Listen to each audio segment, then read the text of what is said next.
What is up, my shredheads? Welcome back to the channel. In today's video, we're headed to Super73's brand new headquarters to check out the C1X electric motorcycle. This is just gonna be a short part of that trip because we ended up getting a nice fun tour. We ate lunch there and then we went on a fun group ride afterwards. Before we get started on this video, if you want to support the channel, check out that link down below for Super73, save $75. If Super73 isn't for you, check out all those other discount links down below. There might be a bike you like. Thank you so much, Super73, for having me over to the new headquarters. Now let's catch up with Erik, the head of design of the C1X. Erik Dunshee. Hi, Erik. Shreddie. Heading up design. Hey, Erik. Yeah, C1X was basically, the idea was to validate kind of a concept we had internally as a company as to, again, providing that accessibility to electric two-wheel and more in a, street legal format. Visually, we wanted to make it accessible, so I think, we wanted to kind of simplify some things. I know that we normally run, more of an exposed trellis style frame, things like that, but overall, we really wanted to, again, visually communicate something that was organized, clearly constructed, but at the same time still kind of, embracing a couple different design cues and elements. Like, there is some like late 70s, early 80s retro cues on there, but still, embracing, the future as well. Overall, the footprints, like you guys already saw, is, reduced about 25 to 30%. 51-inch wheelbase, 15-inch wheels. So what we kind of referred to it as is, it's more of like a highway hopper, meant to get on and off. Yeah. Just like, I'm in Long Beach, right? Yeah. It wouldn't be the most fun to, do the 20 miles on there, but it is like the idea that you're able to hop on and off legally. And, because I'm sure you guys have seen some Groms on the highway or something. You're like, oh, wow. But this would be able to handle itself on the freeway. Again, not for long periods of time. You don't want to ride this for an hour on the freeway. Right now, we're 75 plus is the official target we're throwing out there, but we definitely don't want to stop there. Okay. And are you guys able to talk about specs by any chance of battery and like watt hours? Right now, kilowatts. We're definitely testing out a couple different options from a battery standpoint, but when it comes down to the actual range and everything, as stated, basically the target is 100 miles, a target range. Okay. But, that's basically what the development that everybody's going to be joining us for is, finally getting those specs down in the next couple months, and then, be able to basically share them with you, hopefully, mid-year or towards the end of the year. Cool. So a lot of people don't have like motorcycle licenses. Would you guys have a way to offer like classes for people to get one? It'd definitely be an interesting thing to facilitate an ease of getting a motorcycle license and everything like that. But I think, one of the things right out of the gate, like, I didn't ride a motorcycle until I was like 33. And one of the things was like right out of the gate, it's super intimidating to go buy a bike you don't even know how to ride. It's massive, and I'm also scared I won't be able to pass the test.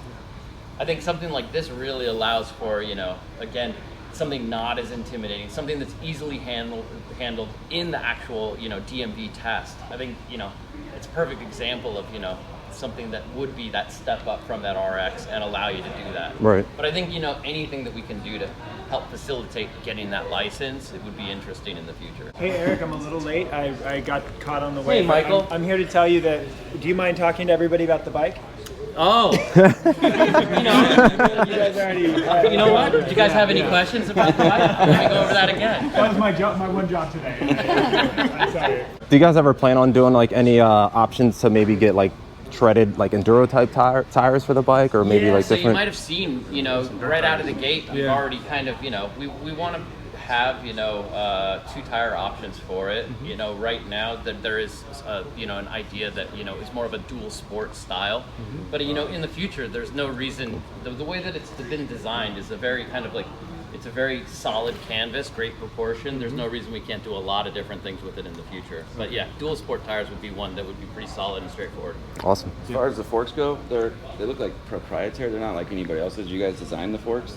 No, those forks, basically, that's just a common lightweight motorcycle style fork that you can get. But those are, again, light displacement thing when it comes down to that front fork setup. You guys ever have the idea of the foot brake that would traditional motorcycles? So yeah, I mean, we wanted to get away from that because I think number one, it's not on our bikes. We want to be a natural progression from our bikes to this.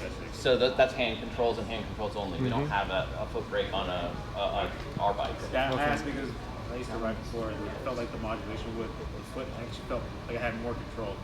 Some people do, some people it's a little intimidating. I think even from a legality standpoint right now, a motorcycle classification actually does need foot brake. I think it's something that could be probably regulated out in the future as, again, clearly communicated on the hands. I mean, riding the way I did, I would always rely on my hand brake and my front brake on riding, my rear in emergencies only. But I know that, you know, some people, like, if you have a dirt biking background, that the rear brake is, like, that's their number one brake, so. Do you know if it's going to have a removable battery? It'll be removable in the sense from servicing standpoint, but not in the sense of, I mean, the batteries that are going to be powering this is going to be pretty heavy. You know, this is packaged right now. What you're seeing right here is to basically be able to hold 80 pounds of battery. Okay. So you're not going to want to be swapping 80-pound batteries. Right. But it'll probably be modular in the way that we execute it. But overall, it'll be more from a servicing standpoint, not like a day-to-day usage. Gotcha.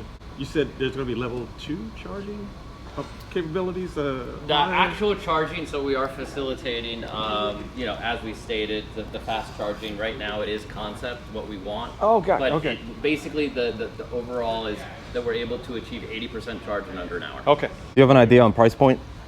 Right now, that's not to be disclosed, especially by me. Okay. Hey, Mike. A lot of people are asking me. I have no filter. What is our discount? They know, we've been around long enough. If it's going to leak, I'm going to share it. I didn't do the C1X leak, I promise. But I will say right now, because inflation and especially with the conflict that Russia has started, we could give you a price today and it would be different tomorrow. And so I'm telling you, we're keeping it as very entry level as we possibly can. Gotcha. Okay. Under 10K-ish? Approachable is our word. Awesome. And this is also going to maintain that same Sick. approachability. So Price today, under 10K-ish. Under 10K-ish. I can't confirm nor deny anything. It sounds good to me. Yeah, I mean, but do keep in mind, you know, again, that it is, you know, accessibility and it is a step up progression. So, you know, we're going to do our best to keep that price. Oh, and for like a lot of folks who might be like wondering, are you guys offering like going to offer like any financing with it as well? Yeah, I mean, we currently offer financing, so I would assume that this would follow suit. It's probably going to change and be more official vehicle financing with it. Yeah, that's what I was saying. But like, I mean, like we've always done, it's like we're going to make it available in 4 different ways, as much as you can possibly kind of cater it to each person. So yeah, all that stuff that's easier than the rest of it. I mean, the financing, the price point, the shipping, that's the easy part. Right now, we want to make sure that it's like top quality, like super competitive. I mean, that's the big point is we're trying to really disrupt the light motorcycle space. And I think this is the first vehicle that has a really good shot of being able to really affect change. So you guys plan on doing like the different modes, like how like your bikes are right now, like mode 1, 2, sport mode? There's gonna be a ton. Yeah, I think that there's a lot to work with there because what you're talking about is a ton of capability. So not only like those ride modes in the sense that you're thinking about when it's in conjunction with pedaling, you don't have the pedals here, but you're gonna have different style mapping, let's say. So different, you know, just like when you get in a car, for instance, a sport mode versus, you know, an econ mode or something along those lines. But there's just a lot to be had there. So there's a lot of opportunity for that. And some Easter eggs that we're really working on getting put in. I mean, this thing, since its concept, what's cool is we're taking your guys' feedback. I mean, you saw one of the stages is like listen to feedback, and that's a big part. Is like we want to understand what our community wants, and so the reason why there's a lot of like kind of blank spots right now is because we're waiting for you guys to tell us what you want to see and how you want it to act. So this bike is really going to evolve as we get that feedback, and I think we're going to have a lot of like cool focus groups. I'm sure you'll be a part of. That it's going to help us make these decisions. So, as far as the display goes, it's really small, but it looked really cool, and I think it was like one of the presentation. Does it turn? Can we see it now, or is that not? It's not functional as of right now. It's not hooked up, but you know that's definitely part of that development. The idea is that it is minimal, because I mean right now. I liked it that it was like nice, the idea that it is because I mean, even when you're on a motorcycle, you know, basically your eyes don't need to be down there as much as they need to be aware of what's going on around you. But also phone connectivity is huge. So that Yeah. having that option to kind of create that second display with your phone, that's going to be a big one. And this being a smart bike is going to really rely on your phone to dictate, you know, how you're riding and what you're doing. And so as tech evolves, I mean, who knows, in 3 weeks there could be a new digital display that's unveiled to the world and we're like, let's put that in too. So it's kind of So evolving. initially, you won't have that option as an accessory. Well, it depends on, it just depends on what's ready as we're going. I mean, your phone's going to pair to it day Without one. a doubt. Yeah, Gotcha. so your phone Without will a be doubt, car. the communication between that phone of yours and that bike, we're definitely going to leverage that. You know, that's kind of why we felt so confident in going so minimal with that. You know, where you don't, you know, basically if you do want those displays and it's something larger or more, you know, informative, it's going to be probably your phone mount or something like that. Cool. What's the approximate weight, would you say, or Right now we're targeting sub 250, 250? and I'd like to even be lower. A lot of people have asked about, like, okay, well, with such a light bike, what's the security on it? The cool part about this is you can have really robust security built in.